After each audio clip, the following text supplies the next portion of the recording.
दिनेश भैया का खासकर मैं बहुत शुक्रगुजार हूँ इनकी कि आज मुझे ये मेरा सौभाग्य है आप सब बच्चों से मिलने का अवसर मुझे मिल रहा है। मेरे प्यारे बच्चों, एक बात सिर्फ आपसे कहना चाहूँगी, आप कौन से देश में रहते हैं? भारत में रहते हो? भारत माता की जय। हम सबसे पहले अपनी माँ को प्रणाम करते हैं। भारत माता की जय। हमें अपनी माँ का सम्मान करना चाहिए, तो भारत माता का भी सम्मान करना चाहिए। कैसे करेंगे? यहाँ ये प्यारे प्यारे बच्चे हैं छोटे, लेकिन पीछे मैं देख रही हूँ आप 9th-10th के स्टूडेंट्स भी बैठे हैं। तो बेटा क्या आपने सोचा है बड़े होके क्या बनेंगे? हाँ, क्या बनोगे? IAS। बहुत सुंदर, जैसे आपने सोचा, लेकिन पीछे जो बच्चे बैठे हैं बेटे, सबसे पहले आपका लक्ष्य निर्धारित होना चाहिए, क्योंकि जब तक आप ये नहीं सोचते कि मुझे भविष्य में बड़ा होकर क्या बनना है, तब तक आप उसके लिए प्रयास नहीं करते। और इसके लिए सबसे ज़्यादा नुकसानदायक क्या है आजकल? फोन। आप सभी बच्चों के पास फोन है? जाते अगर है भी तो भी आप देखो, अगर ज़्यादा से ज़्यादा फ़ोन इस्तेमाल करोगे तो आपकी याद करने की ताकत उतनी ही कम हो जाती है। तो आज मैं आप बच्चों से यही बात करने आई हूँ कि आप सबसे पहले उठ के अपने मम्मी पापा को प्रणाम करना सीखो। रोज़ अपने देश का सम्मान, अपनी भारत माता को प्रणाम करना सीखो। जब हम देश का सम्मान करेंगे, जब हम अपने माँ बाप का सम्मान करेंगे, तभी हम जिंदगी में कुछ हासिल कर पाएंगे। और ये जो बड़े बच्चे बैठे हैं, अपना एक लक्ष्य निर्धारित करो। मुझे आर्मी में जाना है, मुझे चार्टेड अकाउंटेंट बनना है, मुझे पुलिस में जाना है, मुझे डॉक्टर बनना है, मुझे इंजीनियर बनना है। जब आप ये देखोगे कि मुझे क्या बनना है, ऐसे ही लोगों से आपको ये चाहत होगी कि मैं ये इतने बड़े ऑफिसर बने तो कैसे बने। मैंने एक मूवी देखी अभी छुट्टियों में, क्योंकि छुट्टियां हैं तो वक्त मिला, उस बच्ची ने ये ठान लिया कि मुझे कलेक्टर बनना है। अब कलेक्टर बनने के लिए कहाँ से तैयारी करनी है, कैसे तैयारी करनी है, वो कलेक्टर के पीछे पीछे। 12वीं फेल में भी यही दिखाया गया है। हो सकता है मुश्किलें आएंगी, लेकिन मुश्किलों से घबराना नहीं। आप एक बार गिरोगे माने तो कम नंबर आए तो क्या हुआ? जिसके पास नॉलेज होती है वो हमेशा आगे बढ़ता है, उसकी हमेशा जीत होती है, वो अपनी पहचान हमेशा बनाता है। जिंदगी जिंदा दिली का नाम है, जिसके पास हौसला है उसी के पंखों में इतनी ताकत होती है कि वो उड़ान भरते हैं।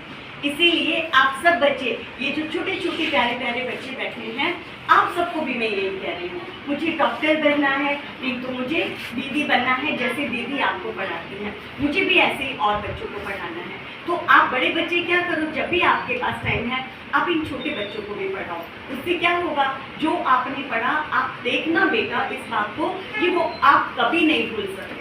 वो जो खुशी आपको मिलेगी जब आप इन बच्चों को पढ़ाओगे, जब आप इनको कुछ सिखाओगे, जैसे दिनेश जी पढ़ाते हैं या जो भी आपको दीदी पढ़ाती हैं, तो किस लिए पढ़ाते हैं कि वो हमें एक खुशी मिलती है कि हम अपने बच्चों की लाइफ बना रहे हैं। तो वो अब क्या आपको क्या करना है छुट्टियों में, आप भी इन छोटे बच्चों को पढ़ाएंगे, इनको कुछ सिखाएंगे, तो आपको लगेगा सबसे पहली बात कि हमें भी कुछ आता है, हम भी किसी के लिए कुछ कर रहे हैं। और इससे आपको ये भी सीखना है कि मुझे आगे ज़िंदगी में बढ़ना है, तो मेहनत का कोई भी अल्टरनेटिव नहीं है। अगर आपको लगता है कि शॉर्टकट मार के आप ज़िंदगी में कुछ हासिल कर सकते हो, ऐसा कभी नहीं होगा। रोज़ आप अपना एक टाइम टेबल बनाइए।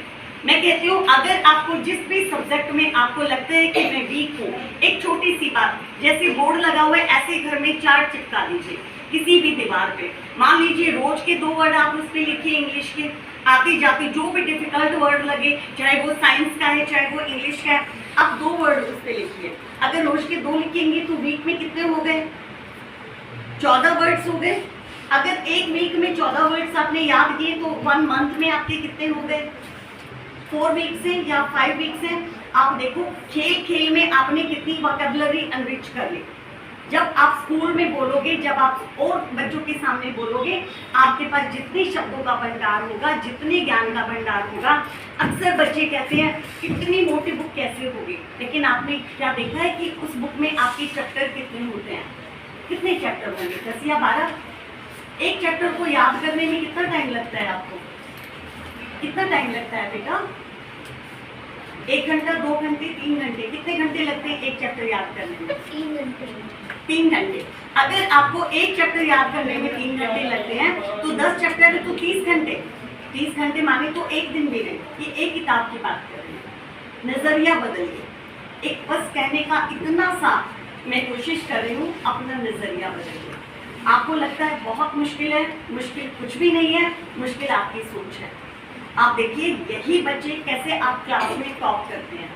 जब आप लगेगा कि 3 घंटे की बात है, आज करके ही उठूंगा, ऐसे ही फिर किसी दिन इसके बिना मैं मन को कहेगा उड़ जा, लेकिन आपको अपने मन को ही साधना है कि अगर मुझे बड़ा ऑफिसर बनना है, बड़ा आदमी बनना है, तो मुझे बैठना एकाग्रता भी चाहिए कि कैसे बैठ के मुझे अपना चैप्टर अच्छे से याद करना है और मुझे दूसरों को भी बताना है कि पढ़ाई कैसे होती है।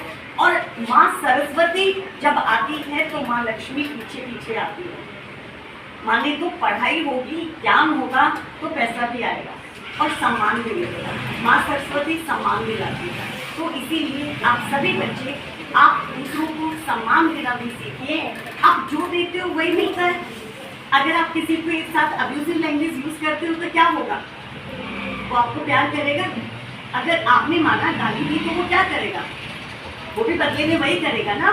आपने किसी को मारा तो एक बार नहीं तो दूसरी बार वो भी मारेगा। इसी तरह से अगर आप दूसरों को सम्मान देंगे तो आपको क्या मिलेगा? सम्मान ही मिलेगा। अगर आप प्यार करेंगे तो क्या मिलेगा? मम्मी पापा, अगर मम्मी पापा को आप सब प्यार करते हैं, अपनी टीचर को प्यार करते हैं, तो मान लीजिए एक बार उन्होंने डांटा, आप एक बार तो ऐसे प्यार से कहिए कि सॉरी आगे से नहीं होगा, तो क्या वो आपको डांटेंगे? आपको भी प्यार मिलेगा। यही चीजें हमें सीखनी है। गलतियों को कैसे सुधारना है, क्योंकि आप तो हमारे देश का भविष्य है। आने वाला टाइम आप सबका है। बहुत से ऐसे लोग हैं जो कि बिगाड़ने को आपके हो सकता है, आपके साथी भी कहीं बड़ा पढ़ने वाला बनता है। ऐसे बाहर भी आपको 10 लोग मिलेंगे। ऐसी बहुत सी चीज़ें आपको मिलेंगी जो कि आपका पढ़ाई से ध्यान भटकाएंगी। लेकिन अपने देश को कुछ बनाना है, अपने राष्ट्र को सम्मान दिलाना है। आप देखिए भारत के जितने इंजीनियर दूसरे देशों में हैं, किसी देश के नहीं है। भारत के जितने डॉक्टर दूसरे देशों में हैं, किसी देश के नहीं है। और मुझे पता है दिनेश भैया की तो कंप्यूटर क्लासेस भी चलती हैं। आपने, अगर आप बच्चों ने, एक बात आज आपको बताती हूँ, जब अमेरिका पे बॉम्ब ब्लास्ट हुआ था, ओसामा बिन लादेन दूसरे देशों से बैठा आतंकवादियों को मैसेज भेज रहा था और उसको कोई डिकोड नहीं कर पाया था। अमेरिका की बड़ी बड़ी कंपनियां भी डिकोड नहीं कर पाई थी। किसने किया? एक भारतीय इंजीनियर ने।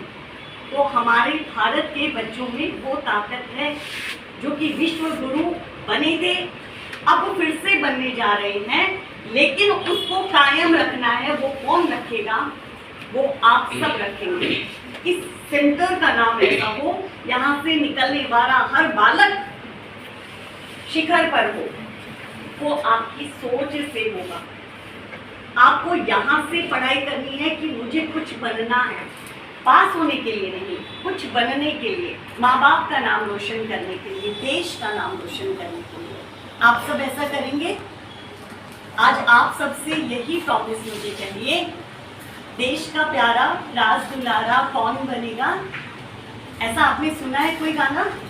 और यही बात है, देश का प्यारा वही होता है, देश का राज दुलारा वही होता है जो देश को, मम्मी पापा का राज दुलारा कौन होता है?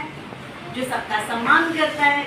इसी वजह से परिवार को सम्मान मिलता है। तो यही काम आपको करना है। जरूरी नहीं कि नौकरी करनी है। आप देखिए, आप जैसे बच्चे बहुत कुछ बनाने की ताकत रखते हैं। स्किल कोर्सेज हैं, स्किल कोर्सेज में वो भी आपको time to time, Dinesh ji इतने मेहनती हैं। मैं अक्सर आप बच्चों के फोटो देखती हूँ कि कैसे आपके बड़े भैया दीदी जो हैं वो इतनी सुंदर पेंटिंग करते हैं, इतने सुंदर सुंदर उनकी जो पेंटिंग्स मैंने देखी हैं, और वो तरह तरह के कोर्सेज में बहुत ही आगे जा रहे हैं। तो आज मैं आप सब बच्चों को यही शुभकामनाएं देती हूँ। आप बच्चे बहुत दिल लगा के पढ़ाई कीजिए। और आज मैं आपको ये श्योर करके जा रही हूँ कि जो अपनी क्लास में, स्कूल में फर्स्ट आएगा, उसको इनाम मेरी तरफ से मिलेगा। आप मुझे बताएंगे भैया कि जो भी अपनी क्लास में इतना एक्सेल करता है, जब भी आपके फाइनल रिजल्ट्स आएंगे, और उन बच्चों को मैं हर साल जो है वो इनाम देती जाऊँगी। बहुत बहुत धन्यवाद।